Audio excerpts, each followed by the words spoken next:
All right, guys, this is Norval Central coming back at you with a YouTube video, and I really appreciate so far all the love and support I've had on every one of my videos that I've had so far.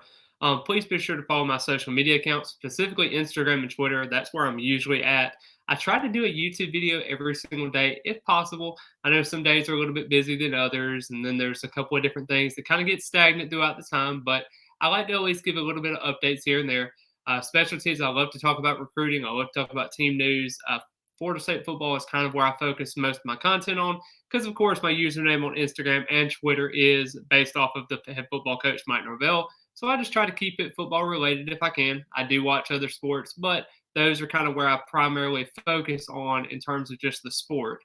But Florida State has been able to kind of get the ball rolling in recruiting so far. They've had 4 commitments so far in the month of July, and I think that's very important to understand because Florida State has generated a lot of excitement into this month. You look at guys like Diddy Holmes, and then you also had a situation with Ricky Knight, with the defender. You had 2 defensive players that were going to able to get inside of Florida State at this point, and were able to, get 2 defensive prospects that with Diddy Holmes, you really didn't know what to expect because there has been some processes there where Florida State was trying to figure out what was going to happen on that side of the ball, and everybody was kind of wondering, okay, we have all these offensive guys, and we even added a guy like Elijah Moore, now bringing us to 5 wide receivers. I think that was very important to understand too, because Florida State has a lot of talent at that position, and you're wondering if it's going to be any guys that are going to take away from that.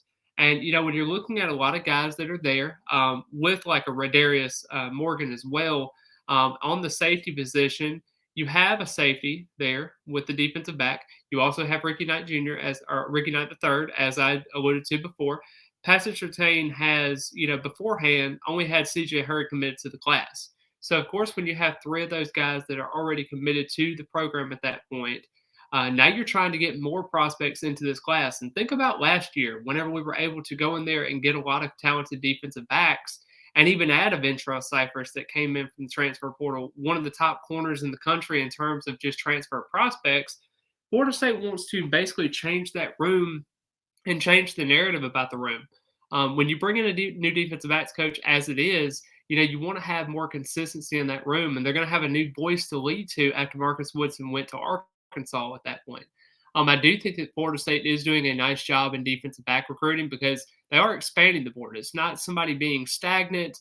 Of course, we're going after some, I wouldn't really say unattainable, but they are some pretty highly regarded prospects in a 5-star safety, KJ Bolden, for example. I think that's a guy that Florida State is still pushing for. But with his commitment coming around the corner next month, I think that could be a situation where Florida State loses out on him. Maybe he goes to Georgia. Maybe he doesn't. Who knows? But as of right now, I think Florida State's doing a really good job in getting some guys on campus.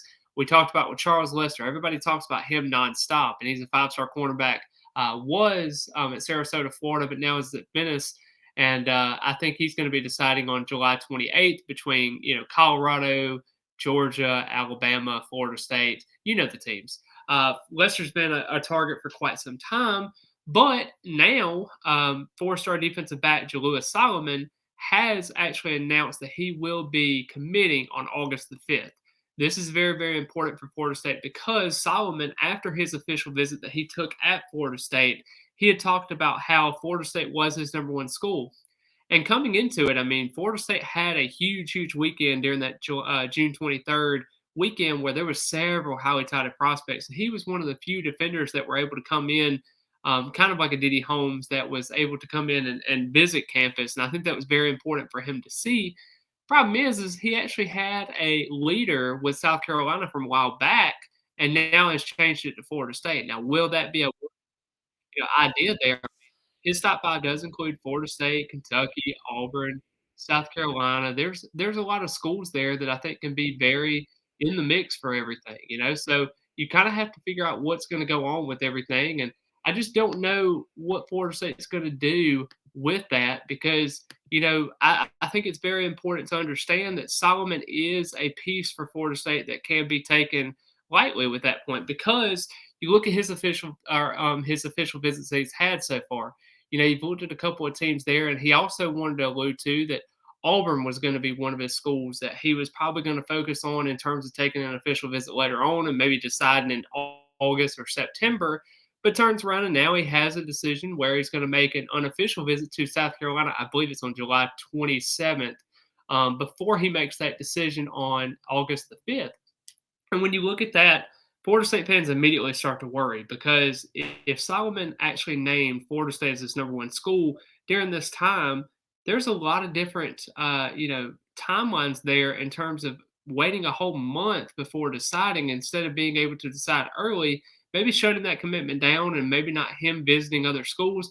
I get on the Florida State side of things, you want to make sure that those kids are committed and they don't just, commit to a school somewhere, decommit a couple of weeks later, and then, next thing you know, you're out of it for a highly touted prospect. You want to make sure this is the right fit for him, and that's completely understandable. But I think Florida State's doing a nice job there. He's a 6'1", 190-pound corner. Can play a little bit of safety as well. I think he's very versatile in what he brings to the table.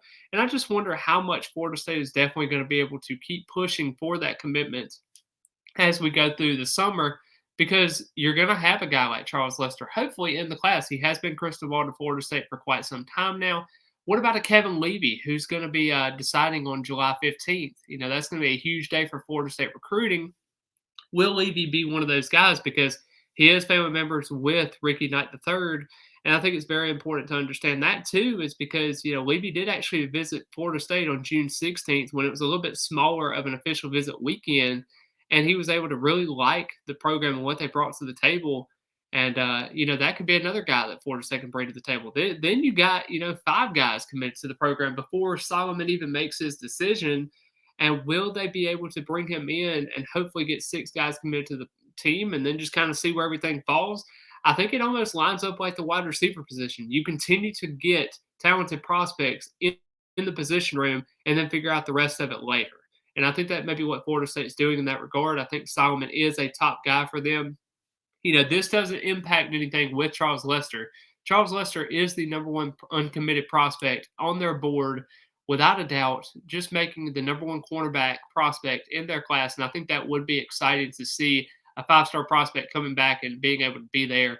I know everybody worries about Colorado, but we'll see how everything plays out by the time that rolls around. And maybe after Florida State is able to generate more excitement on the field this season, with maybe potential ACC championship appearances and playoff appearances, we'll kind of see how Florida State navigates through all of those expectations. But overall, I think Florida State's doing a really nice job. If you're able to get 6 defensive backs committed to the class, then maybe you hold out some hope for continuing to push for a KJ Bolden or somebody like that. Or maybe even what I've heard before was a CJ Hurd moving a linebacker or something to that nature. I don't really think he's a linebacker, but we'll definitely see how it kind of plays out. I know you can basically experiment a lot of different places somewhere else. Same thing, like I said before, with Solomon moving from cornerback to safety. Could be a possibility there as well. But overall, I think Florida State's doing a really nice job with Patrick Surtain being able to recruit at a high level, specifically in the South Florida, Georgia area. And I think this could be a situation where Mike Norvell can look at this defensive back class, and with Jarian Jones and also Renardo Green, as well as Akeem Dent, moving away from the program after this season because they are redshirt seniors, that could be something Florida State can kind of hang their hat on. And hopefully Shaheem Brown can have a huge step up in terms of just leadership and trying to get some of these younger guys added to the program. Yeah, Huss steps up. There's several different guys that can be able to step up in this program. But I think defensive back is doing a really nice job, and Florida State's doing a nice job in terms of getting as much talent as they can on campus, especially at the defensive back position. But I really appreciate all the love and support so far on my Instagram, Twitter, YouTube account as well. Be sure to hit the like button before you leave today. It's completely free. Subscribe to the channel. I'm trying to get as many people as I can to subscribe to the channel because I want to be able to generate as much content as I can daily, and bringing you as much information as I can, just trying to give you some more information so that way you can make the best judgment about Florida State's recruitment. But I really appreciate all the love and support as always, and go Noles.